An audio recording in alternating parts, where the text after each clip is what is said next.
लोकांना समजत नाही।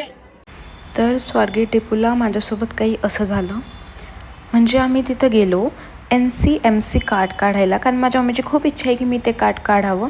बसने मी ट्रॅव्हल करत नाही युजली, बट मी काढावं कारण गव्हर्नमेंटचं आहे ना, मग आपण लाभ घ्यायचा असं तिचं म्हणणं आहे। सो आम्ही तिथं गेले आणि गर्दी तुम्ही बघू शकता।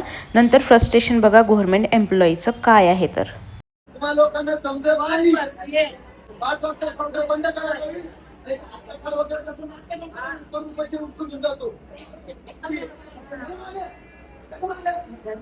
मला त्या टायमाला त्यांच्यावरती खूप राग आला। मला वाटलं होतं ते गर्दी मिटवण्यासाठी आले आहे, बट ते आमच्यावरच ओरडले अँड दॅट्स फाईन, कारण ते इतक्या वेळेस एक लाईन करा म्हणून गेले, पण एक लाईन कोणी करतच नव्हतं। इंडियन पीपल्स म्हणजे त्यांना काही समजतच नाही। मग मी गिवअप केलं आणि म्हटलं आई मी नाही काढू शकत, सॉरी। मी इथं उभे होते लाईनमध्ये, तिथं मी कधी जाणार आणि ऑलरेडी 4 वाजलेले, सो मी नाही करू शकले। आणि ही सिच्युएशन आहे। गव्हर्नमेंट मॅनेजमेंट म्हणू शकता की लोकांची mentality I don't know, but मी थकले। इतकंच, बाय बाय, टाटा।